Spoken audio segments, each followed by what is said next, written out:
Hello hi అండి, నేను మీ రోజా. ఈరోజు నేను చేసే రెసిపీ క్రిస్పీగా క్రంచీగా కలకలలాడుతూ జంతికలు ఎలా చేయాలో చూపిస్తాను. అలాగే ఒక టిప్ ఫాలో అవ్వండి. మన జంతికలు అనేటివి చాలా క్రిస్పీగా ఉంటాయి, సూపర్ టేస్ట్ కూడా ఉంటుంది. ఎలా చేయాలో ప్రాసెస్లోకి వెళ్ళిపోదామా. ఒక బౌల్ తీసేసుకొని ఇక్కడ ఒక గ్లాస్ మినపప్పు అయితే తీసేసుకోవాలి.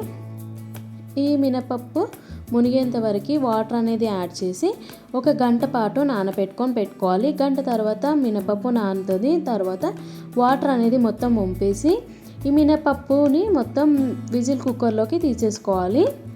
ఇలా తీసుకున్న మినపప్పుని మునిగేంత వరకు వాటర్ అనేది ఎక్కువగానే యాడ్ చేసేసి విజిల్ పెట్టేసి ఒక 7 నుంచి 8 విజిల్స్ వచ్చే వరకు మనం పప్పు అనేది ఉడికించుకోవాలి.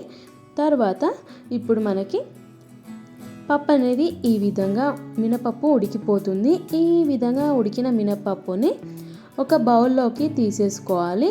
మినపప్పు మొత్తం మనకి మెత్తగా ఉడికిపోవాలన్నమాట. ఉడికిన తర్వాత ఇక్కడ బౌల్కి తీసేసుకొని ఈ మినపప్పు చల్లారిన తర్వాత గ్రైండ్ చేసి మనం తీసేసుకోవాలి. ఇప్పుడు జంతికల ప్రాసెస్. ఇక్కడ నేను ఒక బౌల్ తీసేసుకొని దీంట్లో బియ్యం పిండి తీసుకున్నాను. అలాగే ఈ బియ్యం పిండిలో మినపప్పు ఒక కప్ పేస్ట్ అయితే నేను ఇక్కడ యాడ్ చేసేస్తున్నాను. యాడ్ చేసిన తర్వాత ఇక్కడ 2 టేబుల్ స్పూన్ల నువ్వులు, అలాగే 1 టేబుల్ స్పూన్ వామ,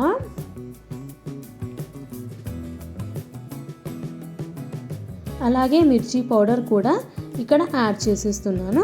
ఇలా మినపప్పు యాడ్ చేయడం ద్వారా మనకి జంతికలు అనేటివి చాలా రుచిగా ఉంటాయి. అలాగే క్రిస్పీగా క్రంచీగా బాగా టేస్ట్ కూడా వస్తుందన్నమాట. ఇప్పుడు సాల్ట్ కూడా తగినంత యాడ్ చేసేసి ఈ మిశ్రమాన్ని మొత్తం మనం ఒకసారి మిక్స్ చేసేసుకుందాము. చూస్తున్నారు కదా, ఇక్కడ మినపప్పు కొంచెం పదన ఉంది కదా, ఈ పదనతోటే పిండి మొత్తం మనము కలిపేసుకోవాలి. కలిపేసిన తర్వాతనే మనం ఎక్కడైనా వాటర్ కావాలి అంటేనే మనం యాడ్ చేసేసుకోవాలి. చూస్తున్నారు కదా, ఈ విధంగా ఈ మిశ్రమాన్ని మొత్తం మనము మిక్స్ చేసేస్తున్నాము. ఇలా కొంచెం పొడిగా ఉంది కాబట్టి నేను ఇక్కడ వాటర్ అనేది యాడ్ చేసేసి పిండిని రెడీ చేసేస్తున్నాను. మరి పూర్తిగా పిండి మాత్రం మెత్తగా కావద్దు, మీడియంగా ఉండాలి, కొంచెం గట్టిగానే ఉండాలి. పిండి కూడా జంతికలకు కావాలి కాబట్టి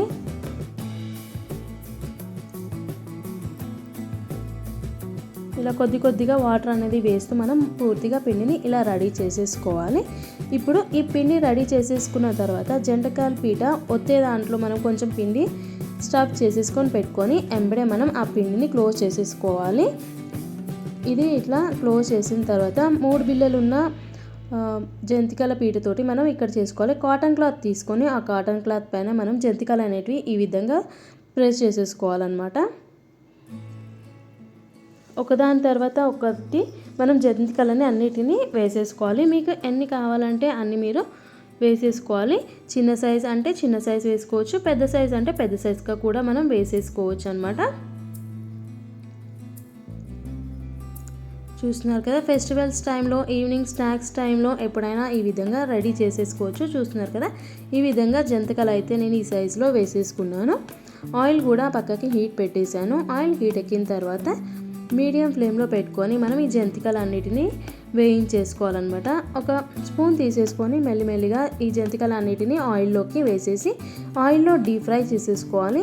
ఇలా 1 సైడ్ వేయించిన తర్వాత నెక్స్ట్ సైడ్ కూడా మనం జంతికలు అనేటివి వేసేసుకొని మంచిగా డీప్ ఫ్రై చేసేసుకోవాలి. ఇక్కడ బుడగలు అనేటివి వస్తున్నాయి కదా, ఈ బుడగలన్నీ వెళ్ళేసిన తర్వాతనే జంతికలన్నీ మనకి బయటికి తీయాలన్నమాట.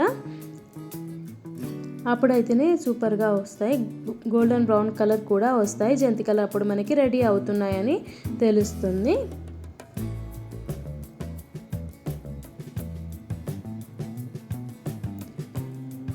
చూస్తున్నారు కదా, ఇప్పుడు ఇక్కడ బుడగలు అన్నిటి వెళ్ళిపోయాయి కదా, ఇప్పుడు మనకి జంతికలు అనేటివి రెడీ అయిపోయాయి. సూపర్ టేస్ట్ కూడా ఉంటుంది, క్రంచీగా క్రిస్పీగా మనకి సంక్రాంతి స్పెషల్గా కూడా చేసుకోవచ్చు. ఇక్కడ జంతికలు రెడీ అయిపోయాయి. ఒక ప్లేట్లోకి తీసుకుంటే సూపర్ టేస్ట్గా ఉంటుంది. మళ్ళీ ఒక సరికొత్త వంటకంతో మీ ముందు ఉంటాను. అంతవరకు నేను మీ రోజా. Thank you all.